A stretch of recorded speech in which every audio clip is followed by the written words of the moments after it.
bien? ¿Funciona en Nura? Todas las que venían de la primera, ¿cierto? Al menos sí la buscan en todo. Bueno, vamos a continuar entonces. Ya vimos cómo tenemos que tomar las muestras para cultivo y ahora vamos a ver algo de cómo tenemos que tomar muestras para serología. Son bastante parecidas, pero no iguales. Y entonces uno no tiene que perder el foco de para qué estás tomando la muestra. Cuando hacemos un diagnóstico serológico, finalmente lo que nos interesa detectar son anticuerpos presentes en esa muestra. Entonces, cuando uno busca anticuerpos y uno encuentra los anticuerpos, uno puede decir este animal estuvo expuesto.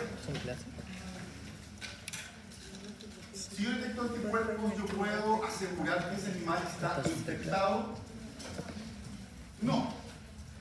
A no ser que ocupe otras pruebas y que una todo eso incluyendo los datos clínicos.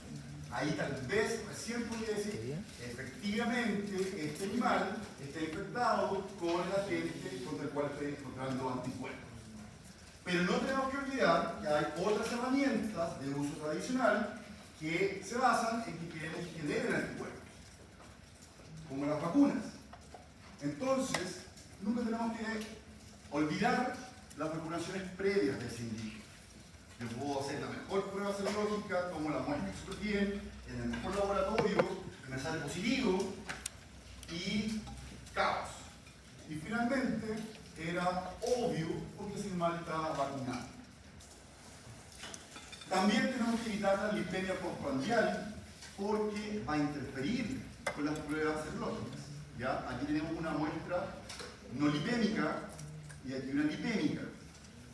Visualmente es clara la diferencia, ¿cierto? Y además acá, como hay tanta grasa, va a retener los anticuerpos que puedan estar, entonces no van a estar disponibles para ser detectados por estas pruebas serológicas. ¿Qué cosa no entendí? ¿Alguien sabe lo que es la lipemia postprandial? ¿Qué es postprandial? Después de la alimentación. ¿Ya? Entonces, el animal comió y va de forma normal y fisiológica tener una lipemia postprandial. Por eso, la indicación generalmente de las pruebas sanguíneas, incluyendo la serología, ¿cuál es? El ayuno. Nuevamente, tenemos que tener ojo con el volumen. No inferior a 2 ml en pequeños animales y 5, ojalá, en animales más grandes. Uno, para poder detectar lo más posible, y otra, porque de repente en el laboratorio hay que repetir. Puede que yo haya hecho todo bien y la prueba salió no concluyente y que debería hacer yo, repetir, antes de informar un resultado que no genera una diferencia. Enviar una muestra por una duda diagnóstica, se envía el informe de resultados y siguen teniendo la misma duda. Obviamente, sangre sin anticoagulante para que se separe el plasma y en lo posible no hemolizadas. Aquí tenemos una muestra hemolizada. Para la toma de muestras de sangre para diagnóstico serológico es súper frecuente, es rápido, lo podemos hacer en el campo, pero fundamental la desinfección externa con alcohol de 70 y o polvidol. ¿Por qué? Porque me interesa que no haya una contaminación previa donde voy a funcionar. Porque si están ingresando algunas bacterias, esas bacterias podrían degradar lo que hay adentro y al final yo no voy a detectar nada. Acuérdense del semestre pasado que vimos que algunas bacterias tienen la capacidad de secretar peptidasas que van a desdoblar diferentes péptidos, incluyendo las inmunoglobulinas.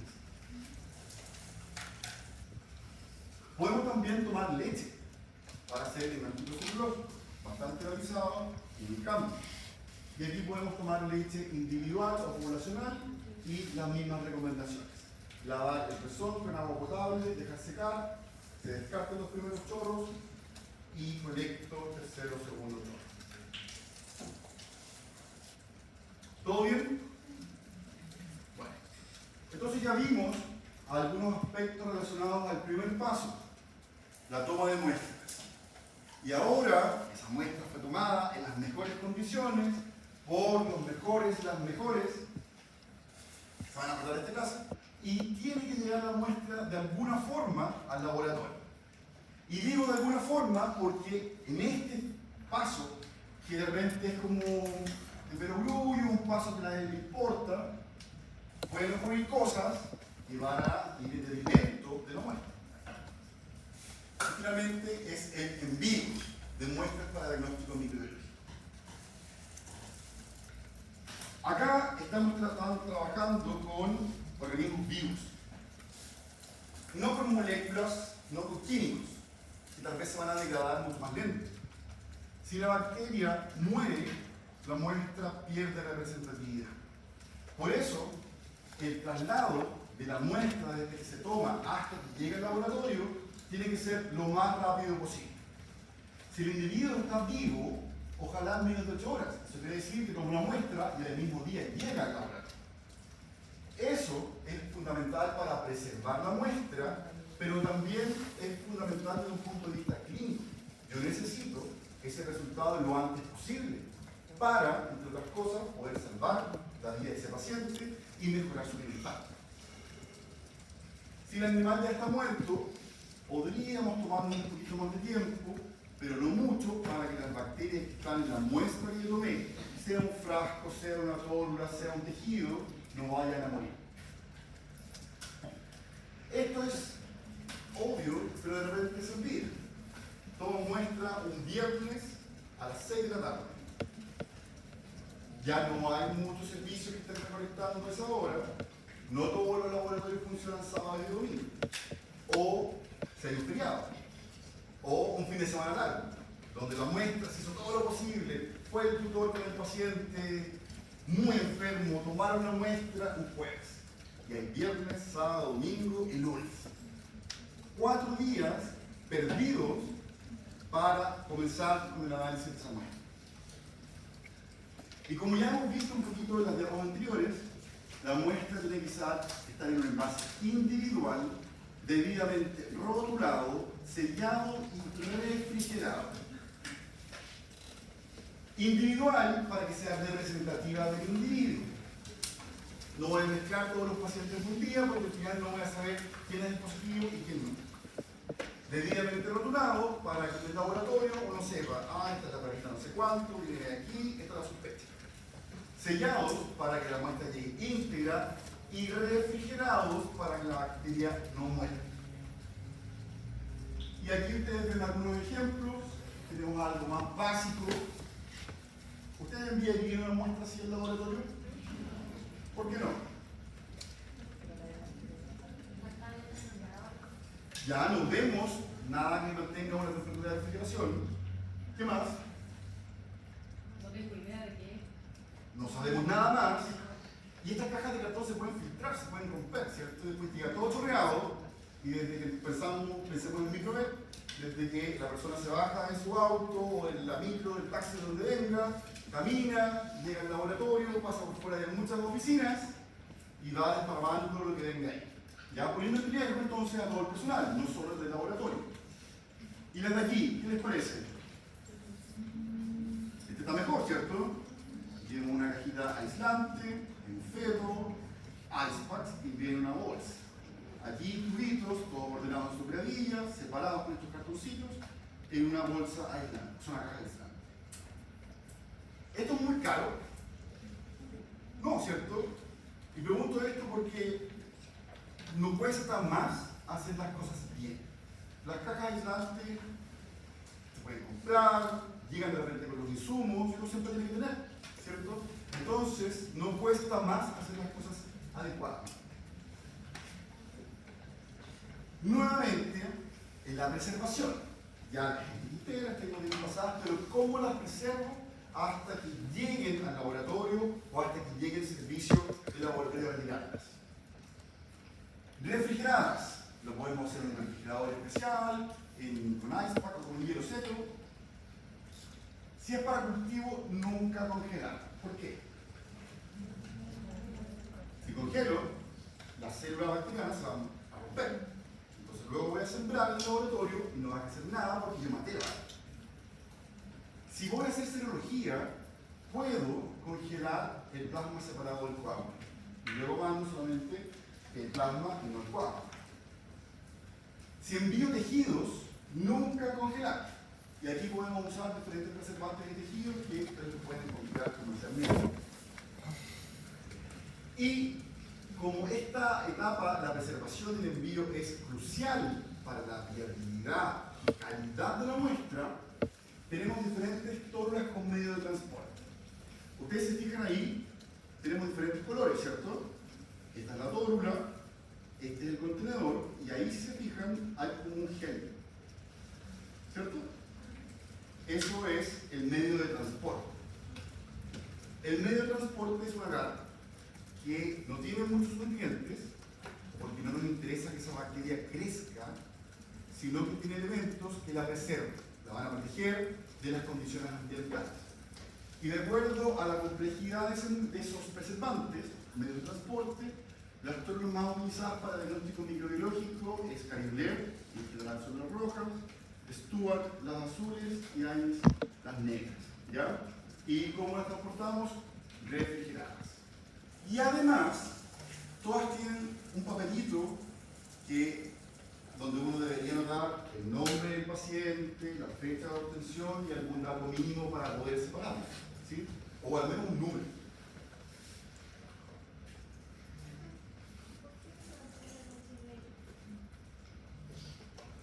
Ese gel es negro porque tiene muchos más elementos. En general, Amis, que es esta negra, es para bacterias mucho más delicadas. Entonces tiene mucho más cosas para preservar esas bacterias más delicadas. Stuart lo ocupamos generalmente para muestras de piel y Caribler para...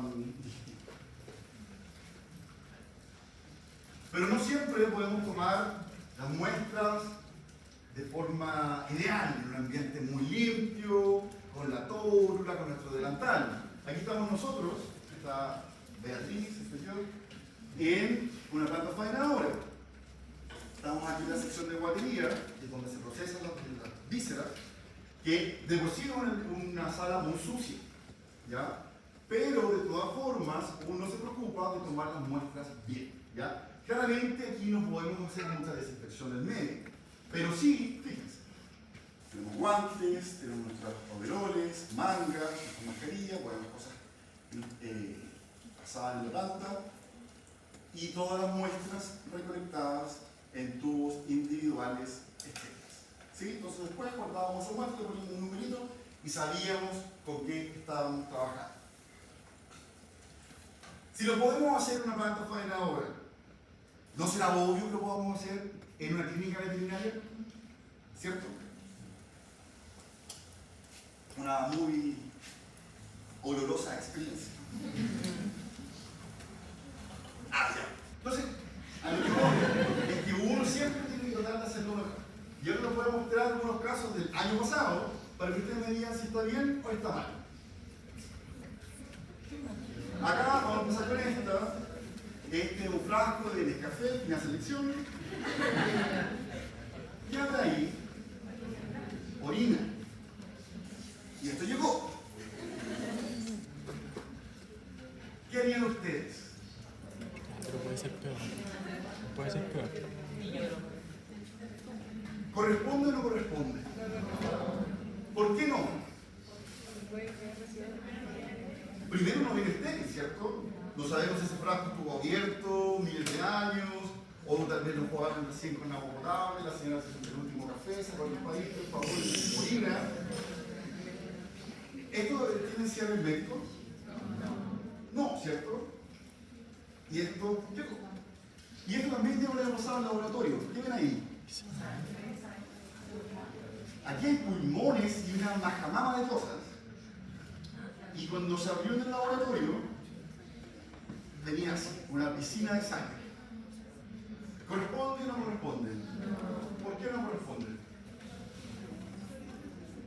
Porque está todo chorreado, ¿cierto? Pero el chorreo ¿qué implica?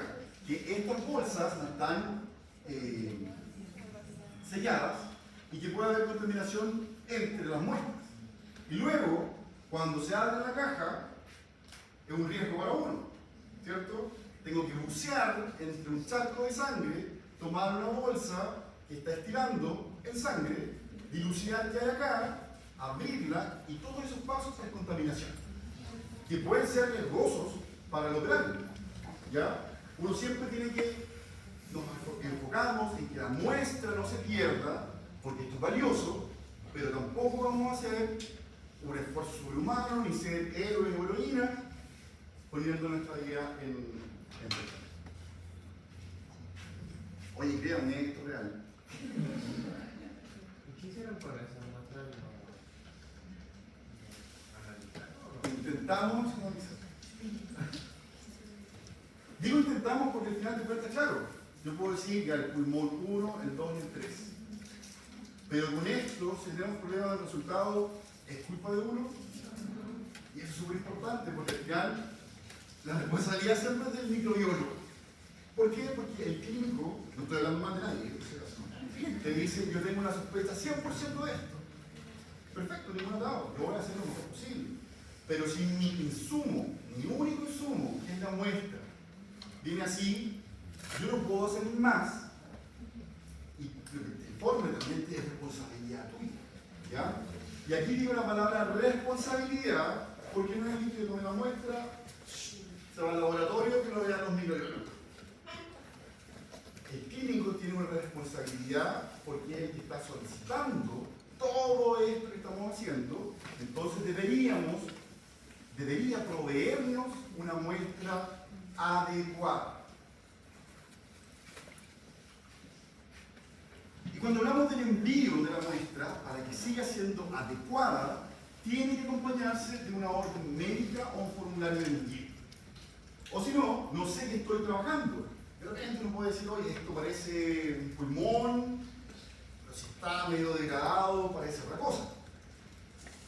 Debe o debería indicar la especie animal, la edad, su sexo, la raza, el número de identificación si corresponde, la signología clínica, el tipo de muestra y la fecha de obtención.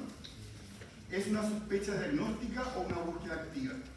Esto quiere decir, nos pasan una muestra y nos dicen, busque lo que salga, o solo busque lo que yo le estoy indicando. Como por ejemplo lo que hablábamos con la tabla de boca. Los datos del veterinario solicitante y cómo lo contacta, ¿cierto?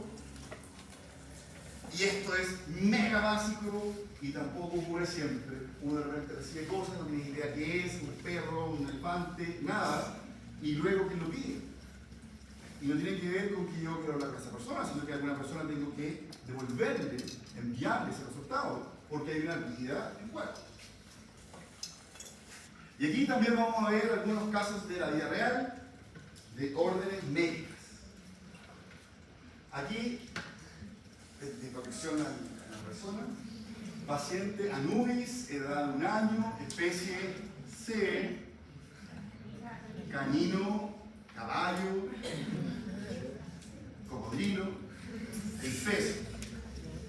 Solicito cultivo y antibiograma de muestra de lengua tomada con control estéril.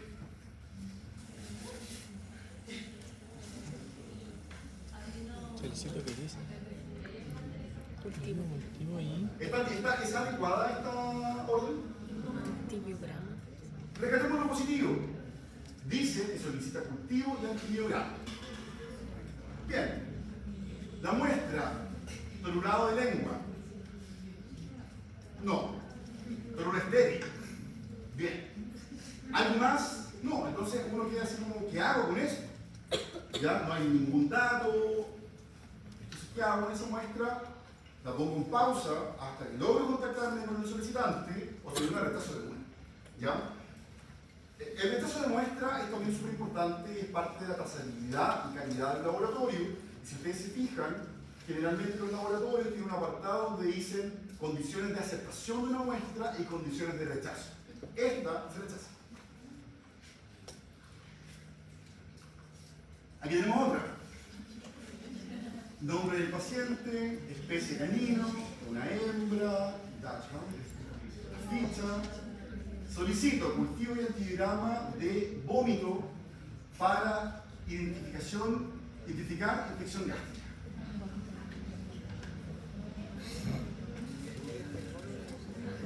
De vómito. Tampoco, ¿cierto? Si ese fue el caso, ¿cómo conecto esa enzima? Como a todos lados, arrastre el frasco, lo limpio, no sé.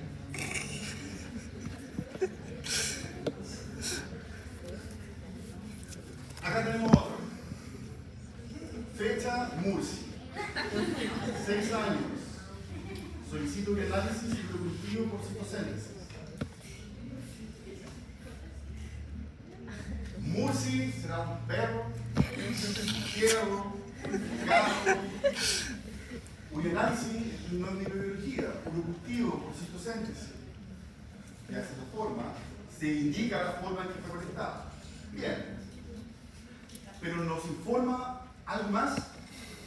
No, ¿cierto? No sabemos cuándo fue tomada, no tenemos idea, una muestra joven, una muestra vieja, adecuada, no adecuada. Y ahí nuevamente en el laboratorio tenemos que empezar a hacer milagros.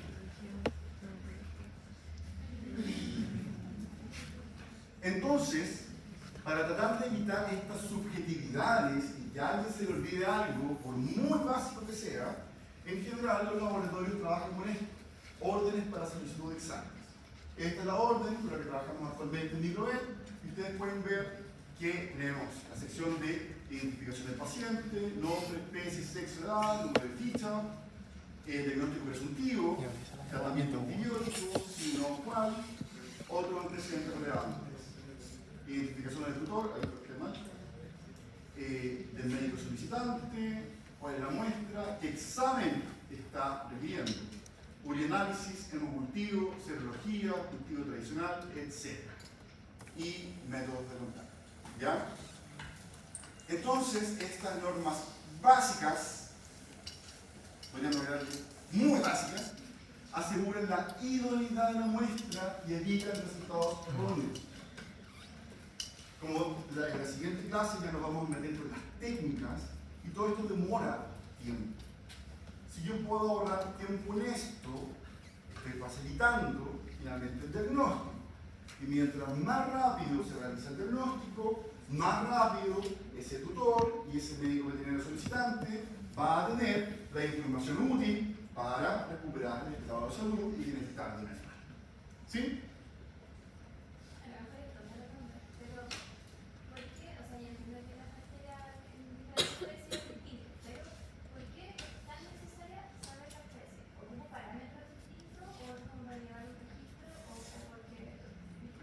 Es buena pregunta, ¿no?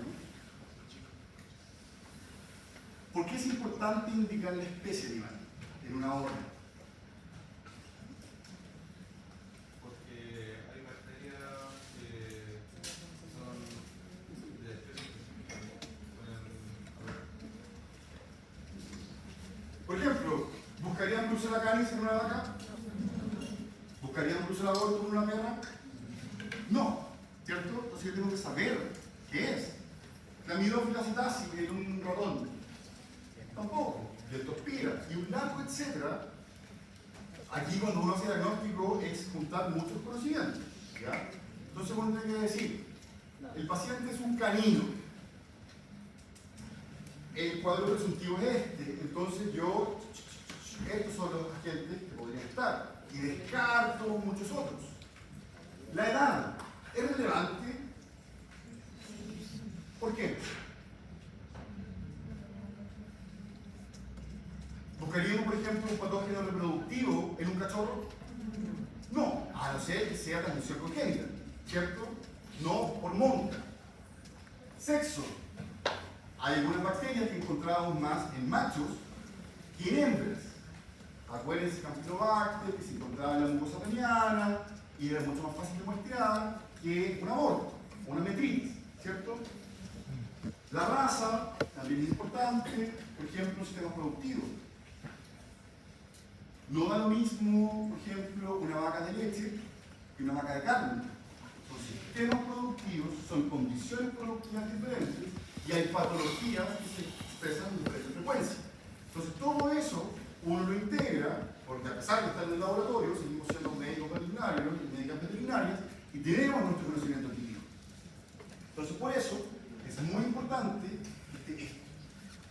también importante, porque luego, si nos solicitan, por ejemplo, el antibiograma, yo tengo que saber qué droga elijo. No se utilizan todas las drogas en todas las especies animales. Algunas para perros, para gatos, para caballos, para vacas, etc. Lo que abunda no daña. Entonces, desde que comenzamos a hablar en esta clase, empezamos con la parte tediosa, más o menos larga, que es calidad. Luego, cómo tomar la muestra y cómo enviarla. Y con lo que llevamos hasta el momento, aseguramos que la muestra sea adecuadamente procesada y genere el mejor efecto posible en el paciente. ¿Alguna pregunta? Si se fijan, esta clase fue relajada, espero que haya sido entretenida, y la próxima semana vamos a continuar con más casos y cosas de microbiología. ¿Ya? Lo último, como siempre, la clase se va a subir los cursos.